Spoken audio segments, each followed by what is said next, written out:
Welcome to Rouleur Live. Peter, how was your travel over? It was good. Just, jet lag?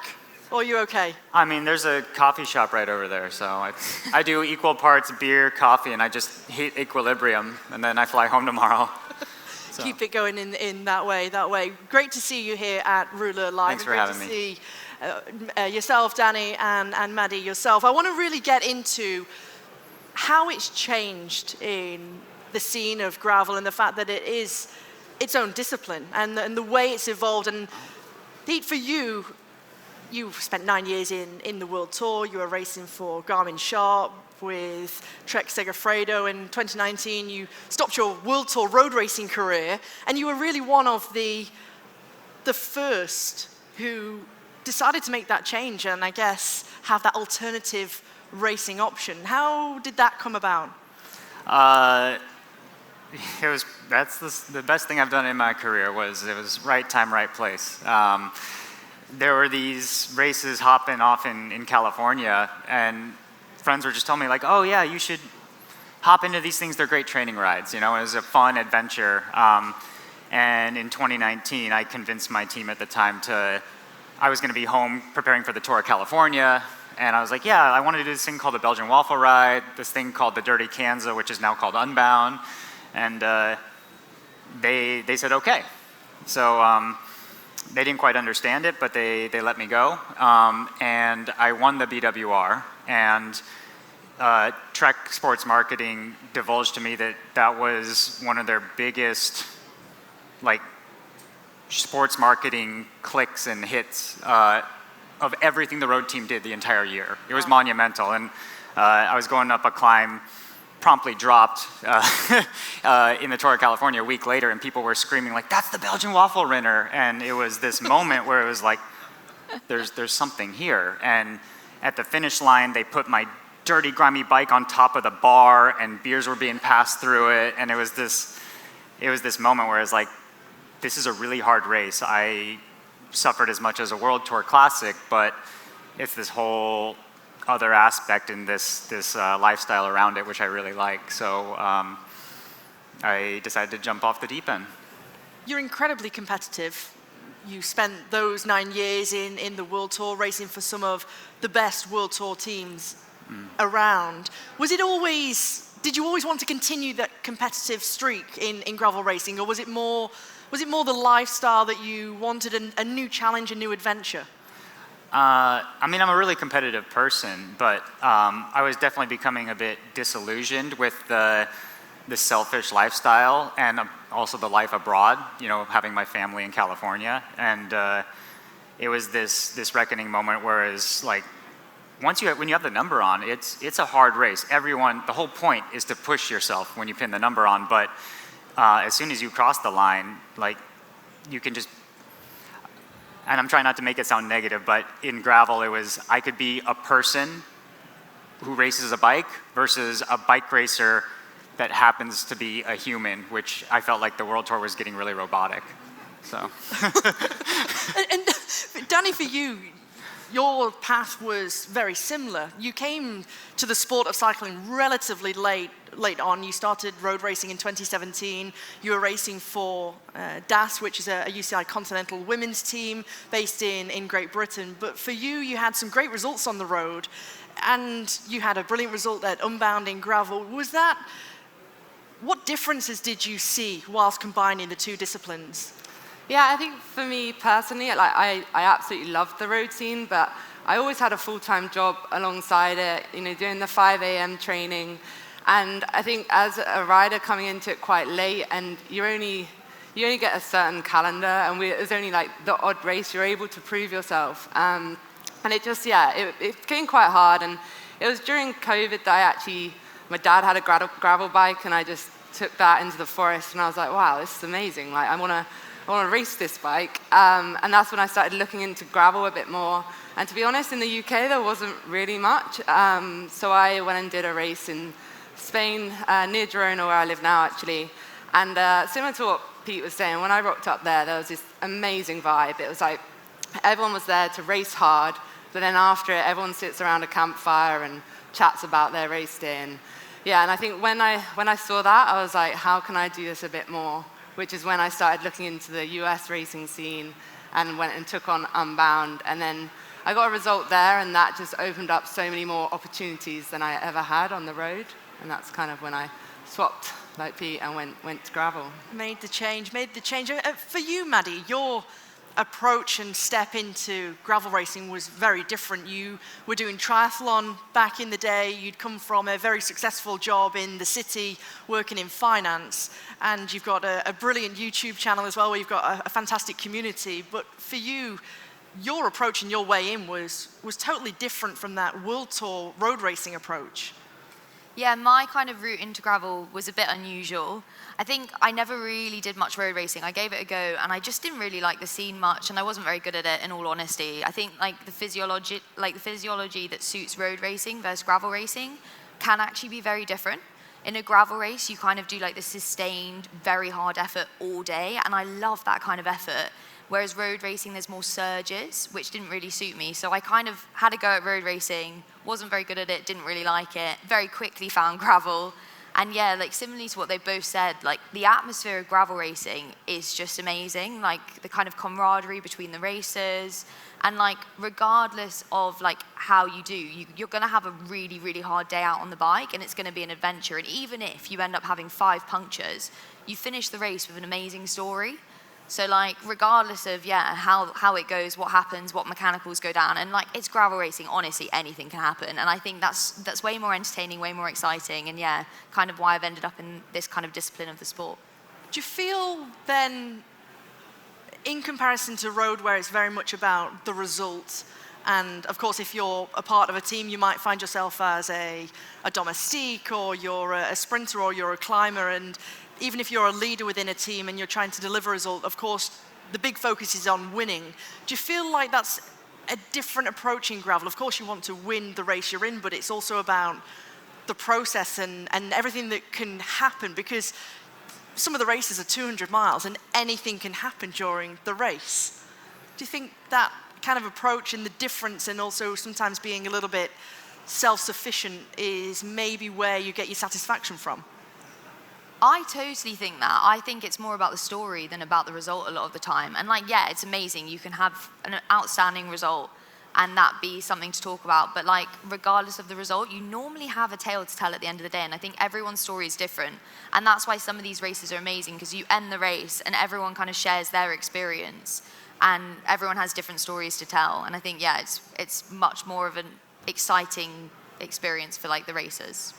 Pete, you've seen it grow and evolve, and you've seen it from the very beginning, and you look 5 years on. What's the big difference that you've seen that's changed? Because it just seems like it's continually evolving. Wow, that's I'm gonna try not to sound like the old grumpy guy now. Back in my day. Throw new gravel under the bus. But no, actually, to go back, what you were just talking about though is like it's something that I've really come to appreciate. Is we call it stories and glories, right? You have your stories and you have your glories, and with gravel you know that you are gonna get that. You don't know what it's gonna be each day, but you will have a story or a glory, or both. But yeah, it's been a monumental shift, and there's growing pains with anything. I kind of like to think that gravel's that punk rock band that was just playing in the house party, and then all of a sudden, like, they started playing a bit bigger of a gig, and I kind of maybe found them when they were in a venue like this, and now they're playing sold-out stadiums. And there's always going to be the originals who complain that they signed with an agent and lost their soul, but also, like, if something's good, it's going to grow, and it's going to change. The sound is going to change. And you just, at the end of the day, I realized that I had the most success in I guess, doing it my way, like even coming to gravel from the World Tour, and I have to march to the beat of my own drum and what I know will tick and resonate, and I vote with my registration. There's races that appeal to me and races that don't, and that's not the same for everyone else though, so there's enough. There's enough. And do you feel then like it's horses for courses? Because quite like on the road, you can be a climber, you can be a rider who thrives in the classics, you can be a sprinter. It's not necessarily every single rider who races gravel is going to thrive across each course, or even world championships, for example. Yeah, I mean, everyone's saying, like, how do you define gravel? It's like the big talking point. And I mean, there's so many variety of races exactly like that on the road, on the World Championships. One year a sprinter will win, 1 year a climber, and you have the same. Like, you had so many gravelers moaning about the UCI World Championships this year because it was basically a classics road race with a bit of cross. But like next year it's in Nice and it'll probably be chunky gravel, and it honestly all depends on the location. So in Spain it's chunky. I mean, Unbound is just straight, right? Yeah. Just a straight road, turn left, go left, and it is chunky But you gravel. have but like the surface and terrain to contend with, and exactly. the mud. The mud, the peanut butter mud. That's the Peanut butter other mud. thing. The US, like, I don't think in Europe anywhere there's peanut butter mud. I might be wrong, but like this mud just sticks to your bike and it's not coming off. And I'm still traumatized from Unbound last year. Yeah. Yeah, we literally race with paint sticks at some races because there's a trick where you have a paint stick in your paint I stick didn't. in That your was the pocket. problem, yeah. Yeah, and while you're riding, you can kind of shove it between your wheel and the frame and clear, so you can keep moving. So you just know that forward momentum is your friend. So it's almost acting as a, I don't know, like a toilet brush or something. Like like a- going, A scraper, yeah. Yeah. I didn't have clean your the bike. stick. How long did it take to clean your bike? Oh, after that? I actually gave it to someone. I was so traumatized from the race. I gave it to my host family. I was like, can you deal with that? I need some help here. 200 miles. But yeah, I didn't even have the paint stick, so I was just using my bare hands, like scrape. I didn't know what I was doing. And I guess then these adventurous stories are what makes it so special and so unique, depending on the different type of race. Yeah, I think one for me that stood out this year is this race called Oregon Trail, which Pete was at. And it's a 5-day stage race, and every day it's savage. So it's like 5 hours plus, super hilly. 1 minute you're at the bottom of the mountain in the sand, and then you're finishing in snow. It's like incredible. But then each night you're camping, and well, actually, you had your fancy RV. He had an RV, so he was all right. But the rest of us we were in the tent. Luxury, like glamping gravel. No, it's good fun. But we're like around the campfires at night, you've got your yoga mat, and then the next day you wake up, you've got puffy eyes, and then you go and race a hard 5 hours. And like you said, like, you might have a bad race that day, but everyone somehow is still in a good mood at the end of it and just sharing their stories. Seeing it evolve and seeing it grow in popularity, and events having 4,000, 5,000 people racing in gravel, it was only going to be a matter of time before the UCI saw how important it would be to the scene. How important has that been for gravel and having the UCI Gravel World Series, and then of course moving on and having a World Championships and someone being able to race and take a rainbow jersey? Is that to me? Go for it.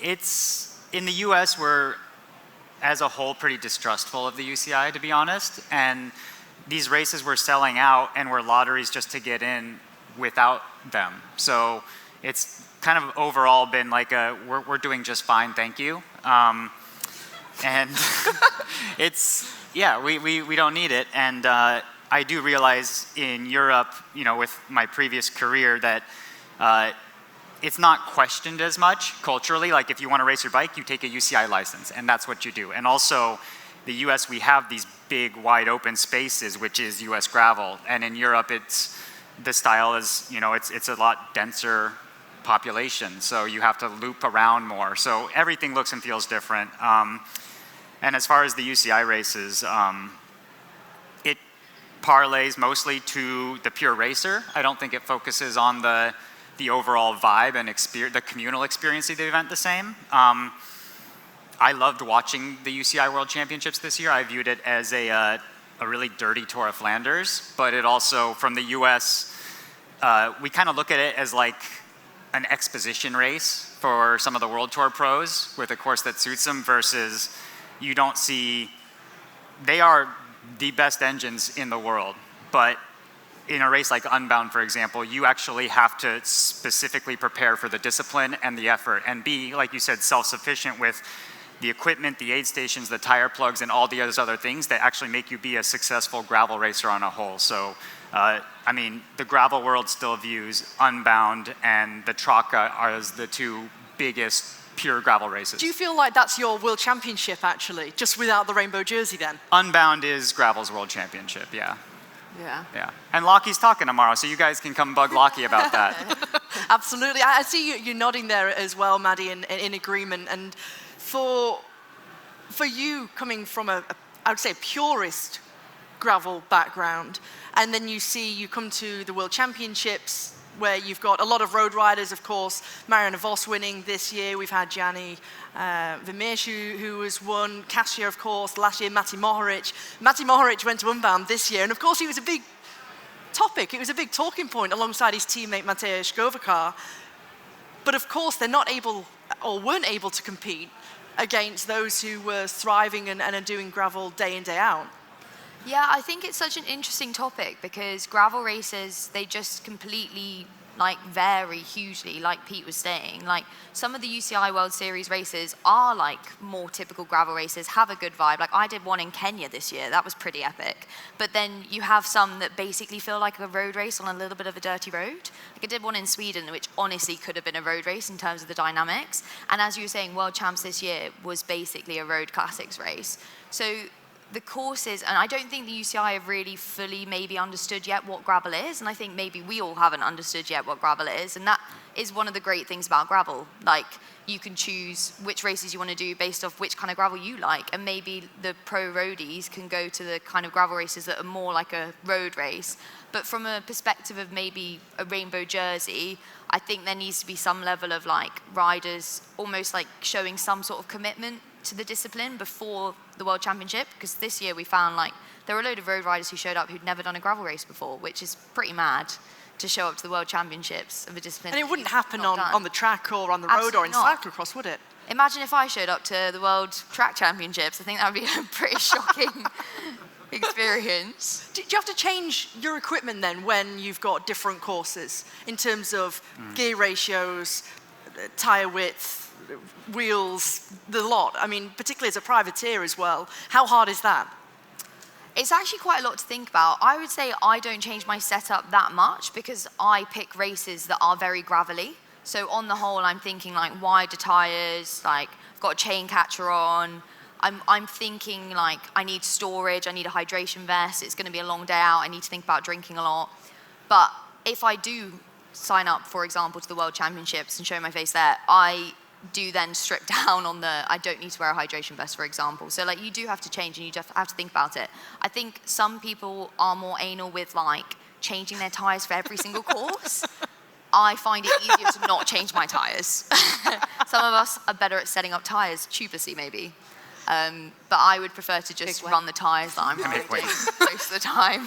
Mine are pretty good tyres. Run them until they need changing. Yeah. Get the use out of them. Wait until I have a really bad puncture and I need to change them. They're like pretty good.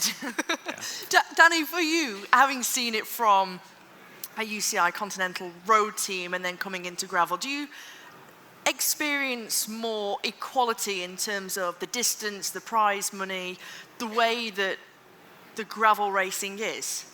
Yeah, I mean, I think obviously we're seeing like the involvement in women's cycling on the road, but right now in gravel, I think like they learn from their mistakes quite quick. So obviously the problem last year with the Women's World Champs not being televised and things, they did learn from that, and I think they are open. I mean, we have like Zwift, Kate, obviously she has a big say in it, and it is great having those kind of people, but yeah, I think they are definitely learning from it, and I've totally gone blank. What was I saying?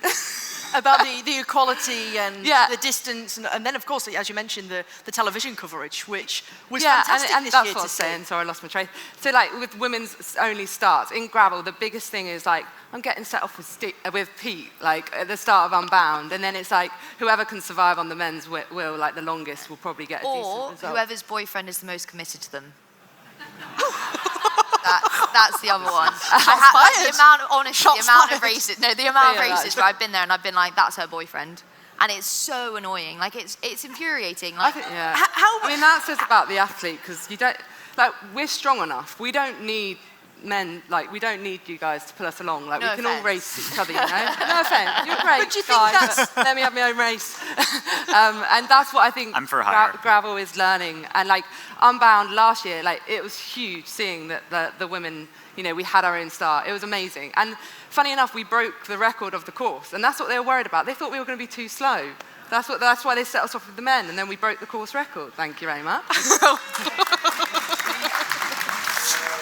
Bravo, bravo. It's been a it's been another growing pain case because, you know, it was that original feeling of like this all together type of effort, right? And the mass experience. And so everyone started together, but it has become lucrative and professional enough, and the women's field is deep enough. I mean, the women were always strong enough, but it became this moment where it was this hard decision of like, you know, who are you to tell, you know, Danni she can't ride with her boyfriend? But now at a professional level, it's gotten so intense that He's out there somewhere. it's gotten so intense that it is time, and separate starts are becoming pretty much commonplace, which is a pretty cool progression to see. The Lifetime Grand Prix is a big series in the US. How does that series compare to European racing? What are the big differences or similarities, for that matter? I mean, the Grand Prix it's unique. It's very American in its style, and it was created in a way that racing in the US made sense, just because the way that we race, our road structures, as I alluded to before, are just different. And in cycling, they basically tried to create an off-road series. So the Grand Prix is specific in that it's half mountain bike, half gravel racing. And it's really been at the forefront of pushing the professional side and the performance side of the sport, because it was the biggest prize purse in gravel. So, and they put a lot of storytelling behind it too. So it's been cool to be a part of that one. Absolutely. And I know for many riders, they're privateers and they're wanting to continue or keep it as a privateer and not go towards gravel teams. Maddy, what is the reason for that? What do you think are the benefits of remaining as a privateer? For me, it's about choosing and having the flexibility to choose my own calendar mainly. Like, I love traveling and I love using gravel as an excuse to travel to new places and do new events. And within a team structure, you're kind of given a calendar and you're told these are the races that you're going to do, or you have limited say. Whereas as a privateer, you're able to go, like, there's a race, for example, in Morocco that I'm going to do in February. Super exciting. I've never been to Morocco. Like, things like that. I think that's the main thing. But also, it's the spirit of the sport. I think gravel doesn't need teams. And I think it is an individual sport at the end of the day. And you don't need teammates to kind of make the race a different dynamic. And it's quite nice that we're all individuals and we're racing together. So yeah, I think the privateer route is definitely more attractive for me. When I take a look around this room, and there's so many people on the backside who are standing, and there's such a huge appetite for it, Danni. How hard is it, or easy for that matter, to organize your calendar? You're organizing your own sponsors, partners. For you, how have you found that? Stressful. Okay. So I think there's two sides. Like, gravel, I think everyone's struggling with, gravel is evolving so fast now. And everyone's like, do you stay down the privateer route? Do you go down the team route? And even brands are trying to work that out, and they're learning. And like, I think there's pros and cons in both, because I will say, like, with the UCI stuff, it is more team. You are seeing a lot more tactics.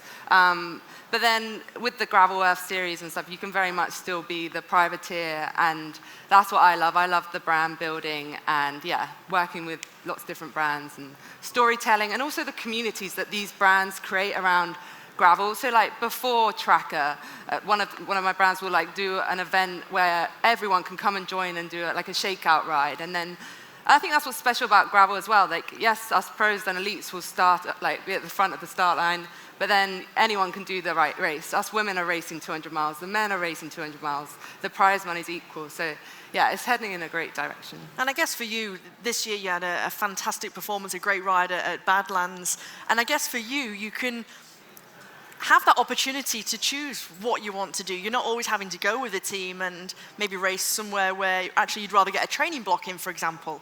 Yeah, exactly. And I think that's what, because there's so many new events popping up, it's nice to be able to pick and choose and learn from maybe what, I suppose similar to on the road, like what courses suit you, what don't, and then targeting them. Pete, before we've got a couple of minutes to go until we have to wrap up, but can you tell me, why is there so many events in the US? Because when I take a look at the calendar, we've got a couple in the UK, we've got, of course, quite a few over in Spain, but in the US it just seems like their calendar is just bolstered. Why is that? Oh, it's a confluence of factors. I mean, I think the U.S. Road racing was on a massive decline, and it's quite expensive to put on a road race. Insurances, the system is broken. The insurances, the road closures with police, all of it. And you don't need kind of the same things on rural B-class roads, so to say. And you don't have to, a lot of people in the U.S., the land of the automobile, they get grumpy if a road, and they can't get to their grocery store the same way. So there's a lot of local pushback on road races too. And then at the end of the day, gravel is a participatory sport. It's not as much of a spectator sport. Because you guys don't want to go to Kansas and stand on the side of the road for 15 hours and watch Ryder go by. That's not fun. So, yeah, if you think about your entry to it, like if you're going to enter road racing, if you're dropped, you're just, it's dangerous. There's cars. There's not much to do after you get dropped. If you're going to enter in mountain biking, there's single track, there's rocks. You have to have quite a bit of technical skill to navigate. And gravel is kind of this hybrid where you're away from traffic, you're out there, you're on an adventure, and it's kind of the whole blend. So it's a really welcoming space. Welcoming space. What's coming up? What are the plans on the horizon? Maddy, I'll start with you. On the horizon for 2025, what are your big ambitions, goals? What do you want to target? So I'm targeting a few stage races because I figured out that that's what I love doing. So I've got like a big stage race in Morocco. I'll probably go back to migration gravel race for a third year in a row.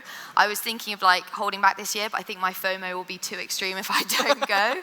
I did actually get stopped mid-race 2 years ago for an elephant across the course. So I think if we talk about stories, I lost a couple of minutes, didn't complain. It's pretty amazing. You also got to see an elephant up close. I got to, it was quite terrifying. Apparently they're quite dangerous. Were you scared? Or were you just in awe? I was just annoyed because I was actually winning that stage and I was like, I'm now going to lose the time gap that I've got. Very good. Very good. That's your plan. Pete, what about you? What have you got on the horizon? I've had the most success doing it my way and finding what resonates with me internally. And as gravels become more professional and you have to kind of swing back towards the performance-only orientation in some races, I kind of have found this internal harmony of some of the biggest races to perform at and try to go for the win, such as I'll return to the Traca, I'll be at Unbound and all that. But at the same time, I find some of the lesser known ones that is a new adventure and something cool and wild. So I kind of try to fill my cup both ways. Danny? What are the plans? What are the goals? I'm going to be. What have you got targeted? I'll be splitting my time between Europe and the US again. Unbound has a special place in my heart, so I'd like to go and give that another whack. Might do another ultra. We'll see. I thought I'd never do another one again after Badlands, but here I am talking about it. Sucker for punishment. But definitely like the track of the Gravel Earth series, targeting that overall. Fantastic, fantastic. But before that, please, a round of applause for Danni Shrosbree, Peter Stetina and Maddy Nutt. Thank you.